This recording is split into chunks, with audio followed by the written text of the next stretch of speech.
Hello, Zure here, and welcome to The Remainder, a visual novel which I normally don't cover, but I got this for free to check out. It has a bunch of different endings, so let's just start. So, Chronicles of Tal'Dun, The Remainder. So yeah, this is basically, oh, we have time choices. Let's see.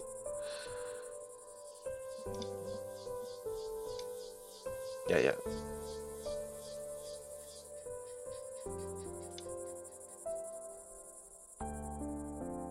He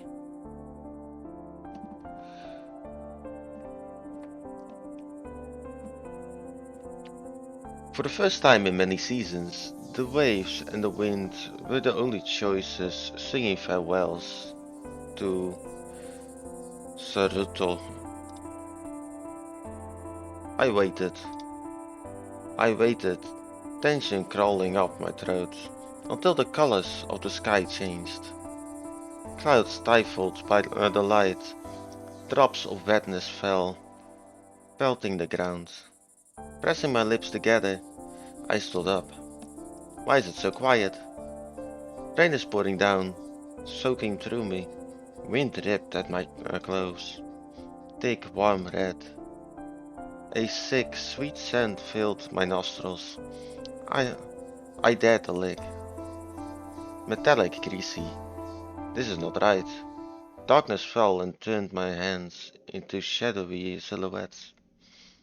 A sense of urgency gripped me. I hurried to the tower and threw open the doors. Where are you? Endless, empty halls echoed my question.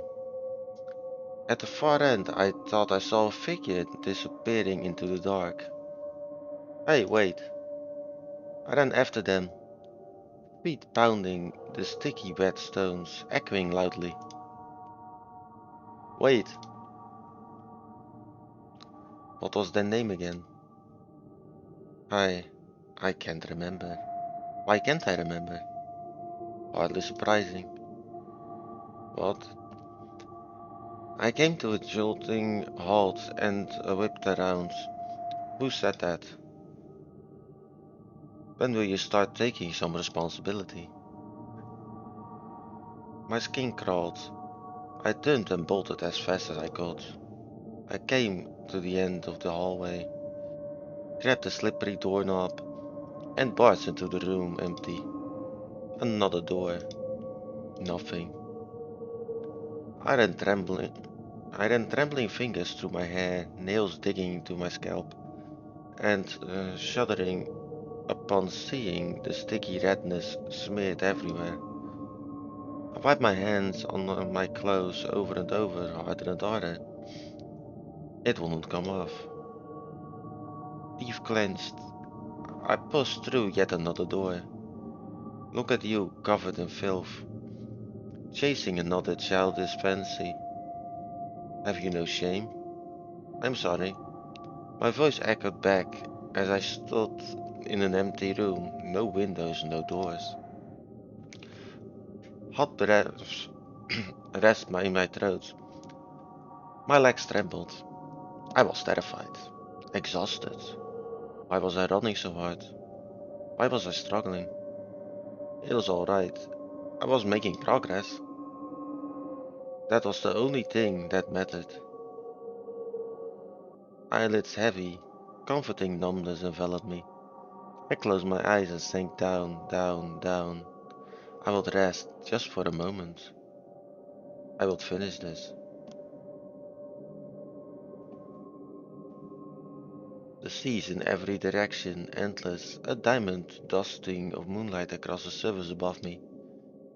I looked down into the depth, a pressure against my chest as the darkness stares. A star, then two, then a constellation of them glitter in life they approach. The darkness was not the bottomless sea, but the body of an enormous fish, its silhouette filling my entire view. A gaping mouth splits open from horizon to horizon, a deeper black within approaching, buzzing. The prognative fish, Serifrol, comes for me. I should be afraid. Her mouth, now all-encompassing, blots out the last remainder of feeble illumination around me. I should be afraid. Why am I not? The mouth shuts with a distant clang. A clash of lightning.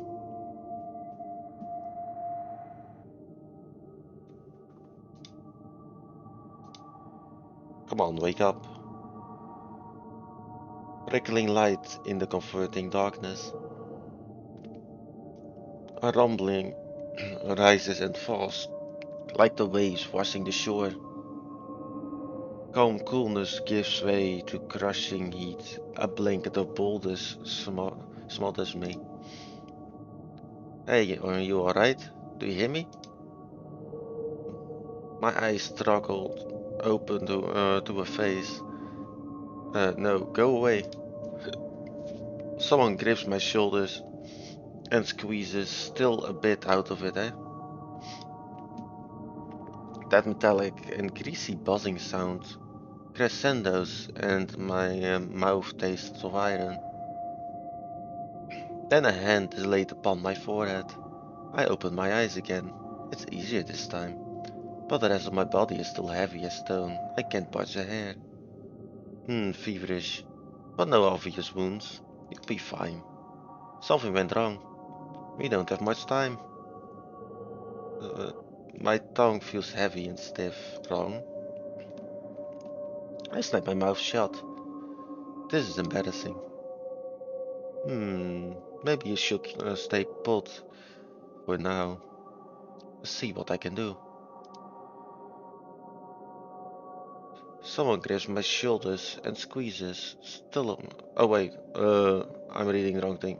Hey, wait, what's happening? They turned and stride off. I look around, trying to get a hold of my surroundings. I must be dizzy still. Everything's spinning. Why are the books flying? I squeeze my eyes shut again. This is not happening. I'll wake up soon. Sounds tickle in, rustling, clicking, a storm raging outside. A guttural buzzing. How can I sleep like this? Annoyed, I drag myself sluggishly to my feet. An urge to gag rises, rubbing my throbbing temples, tasting a foulness in my mouth. I force down the bile. What did I do last night? That is, well, that incessant buzzing. I rub my eyes again and look at the source of the sound. As I catch sight of it, a cold terror creeps up my spine. A pulsing, churning thing is hovering in the room, like space is swallowing itself.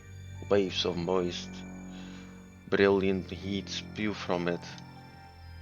The transparency, the symmetry, the stench, the singing. What in Lura's name is that? Shapes huddle beneath the grotesque thing in the air. As I step around to get a better look, they dissolve into figures, midnight silent, and still as bones. The white-haired stranger who woke me earlier stands still. Someone else is curled up on the floor. Their face a mask of anguish. The emblem of a high magus hangs around their neck. The image of an eel goes around their arm. Why do I know these symbols? White hands are raised in a peculiar gesture towards the vortex looming overhead. Hey, what are you doing? What is that thing? It looks like they are frozen in place. Hello? No movement. I bump into something and look down. A couch at the table. Cups lay about like drunkards on the varnished wood. An inkwell quills and crumbled papers litter the area. Dark red spots spilled from the open bottle bottles splatter across the mosaic stone floor. A crash in the cavernous chamber pierces the silence. I duck behind the couch, heart pounding fast. There comes a bang, the sound of glass shattering, shouting.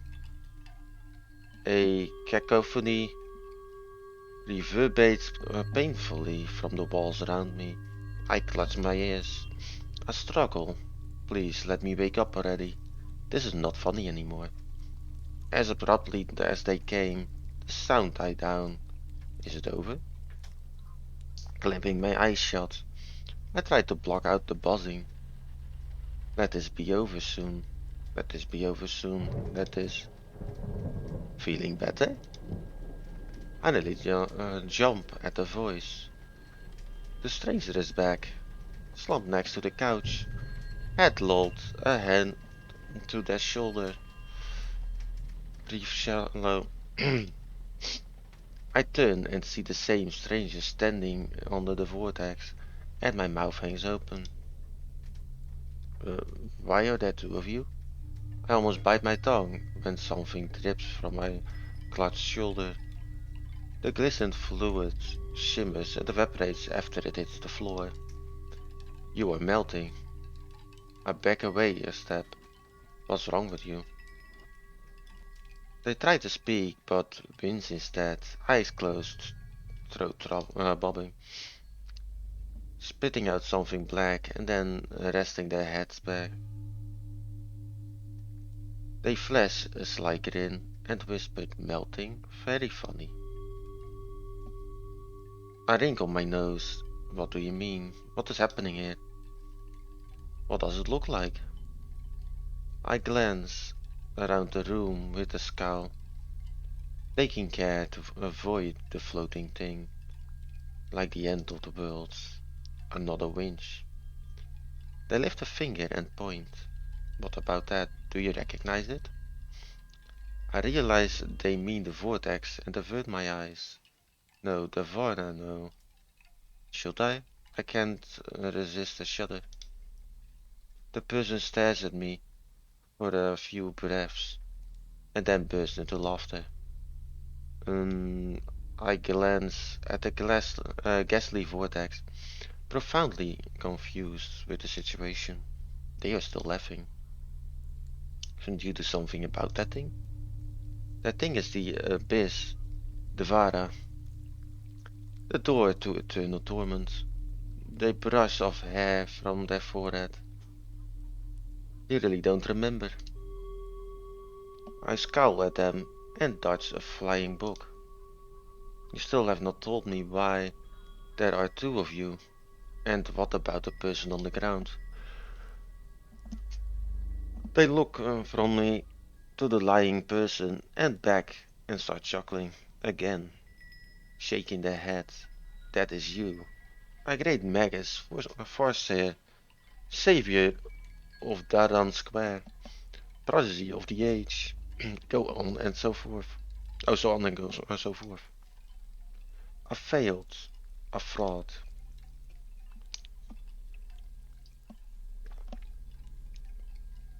Tell me, at least you at least remember your name. I'm just gonna keep it Vin. The words tickle at the inside of my head. Magus Vin. They nod with an easy smile, murmuring, not to slight a dire situation, but what a time to lose your memories. It's almost amusing in a way. Amusing? Excuse me if I don't feel like laughing.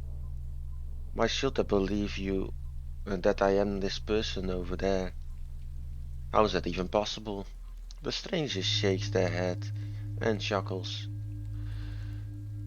then tilts their head limply towards an ornate mirror meandering through the air nearby.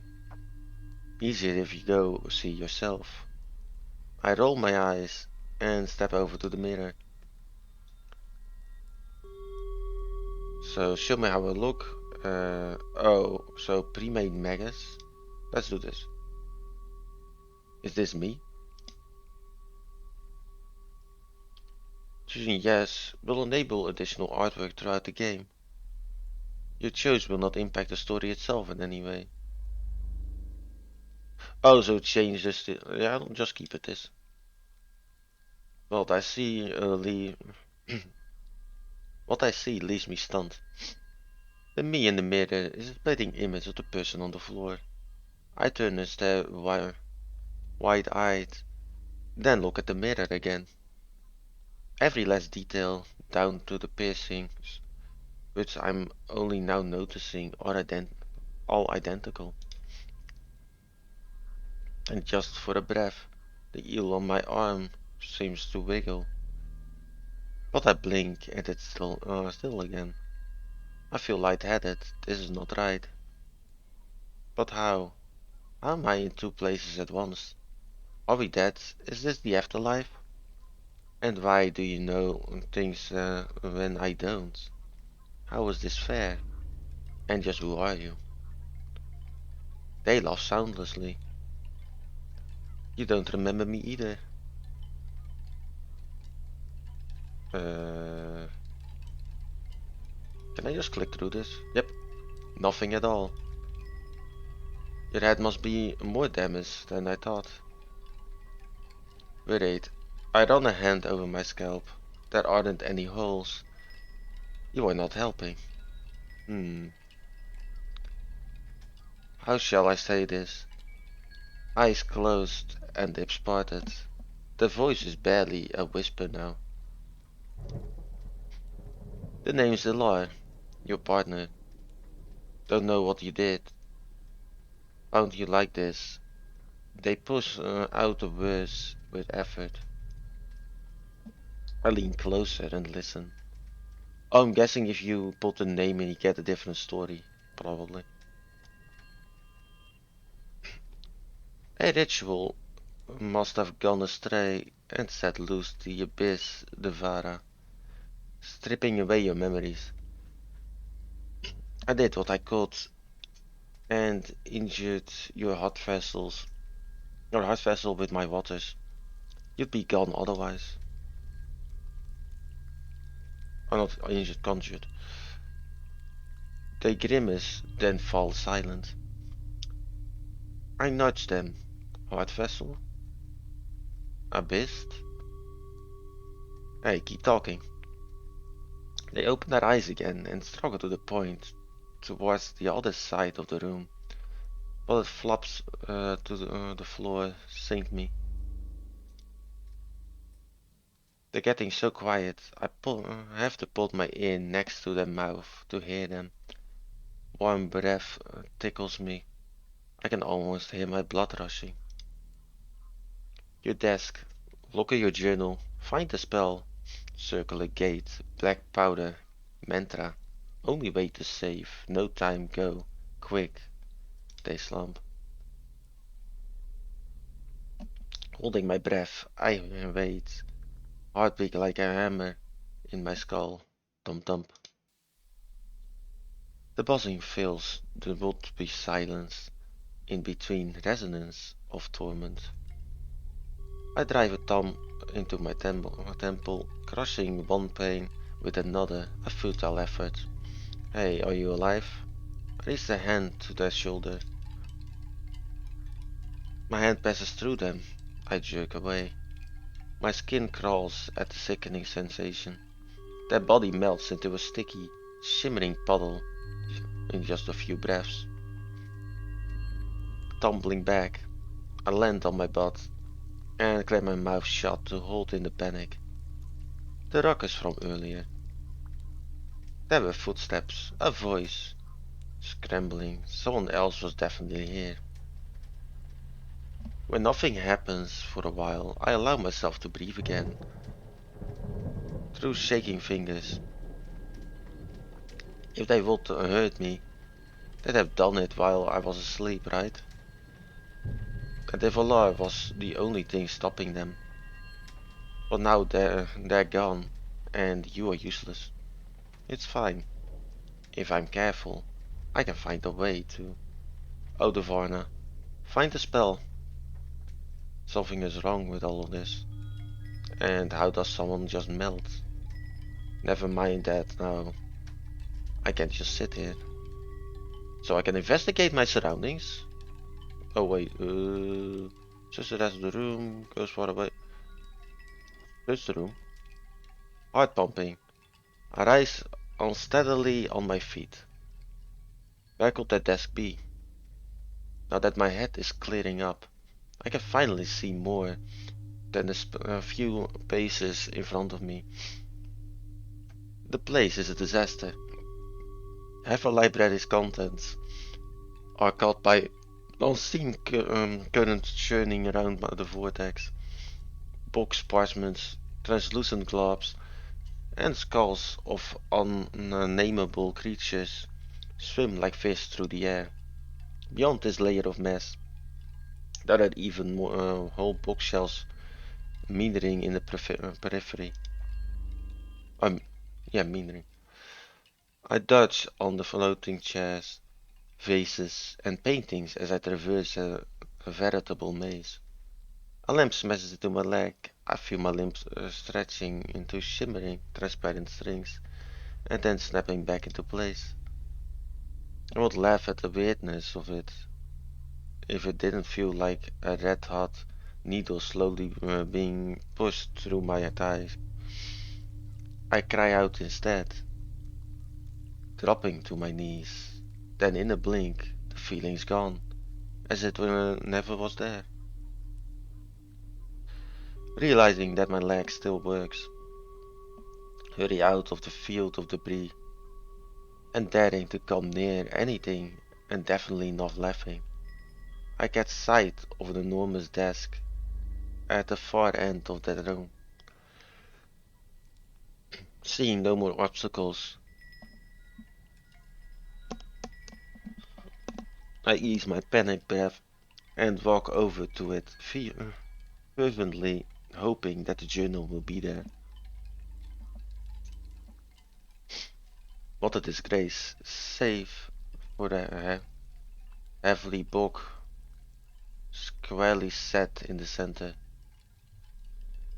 aligned with the edges. Everything else, papers, scrolls, measuring tools, writing instruments, all are scattered about carelessly. This is just not right. I make a mental note to put it in order when this is all finished.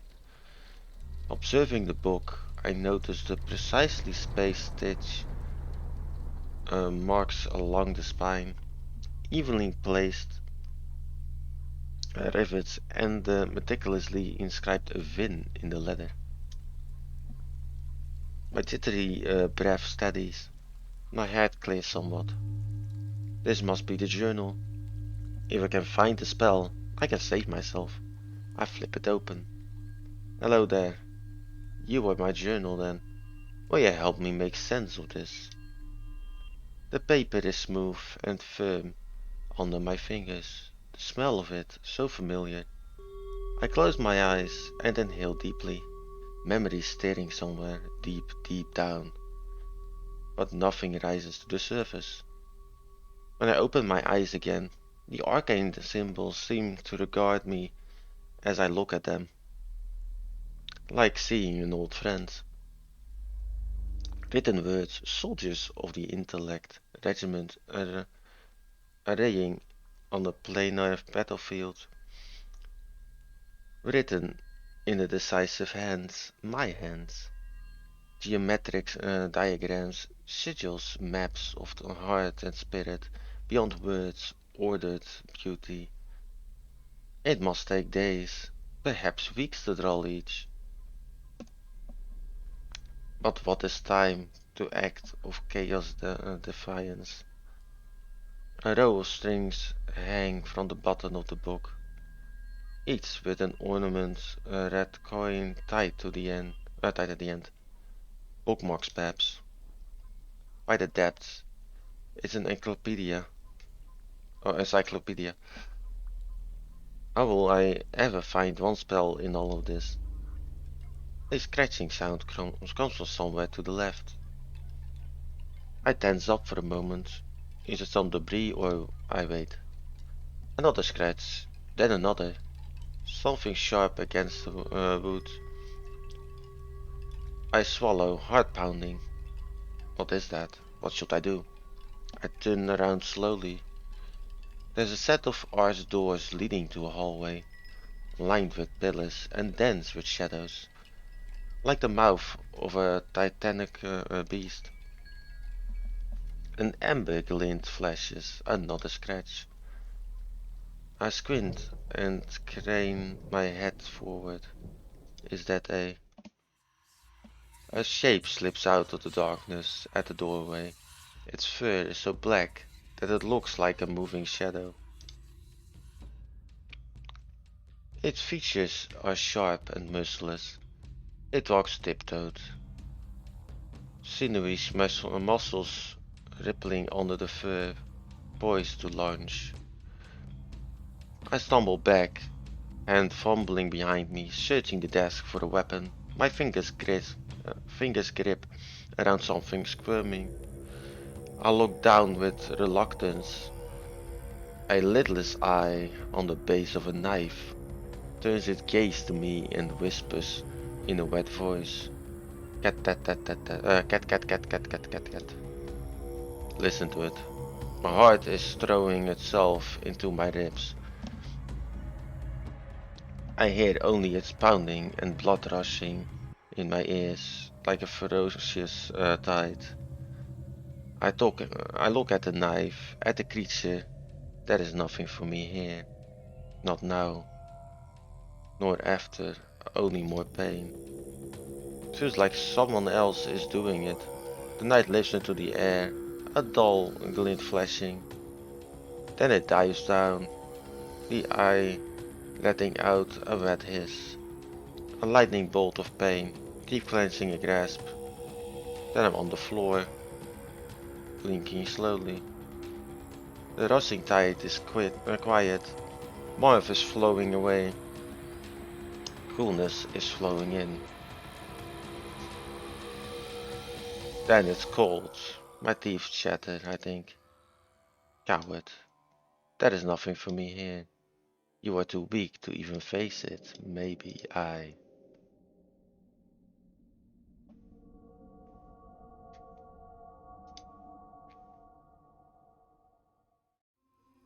Oh no, please. Where am I? What is happening? What did I end up... how did I end up here? Why don't I know anything? I messed up, didn't I? I was trying to do something, and I just couldn't. Not even close. And now it's over. All over. I was useless. Completely useless. I didn't accomplish anything. But I really tried. What more could I have done? Maybe I should just give up and save myself the trouble.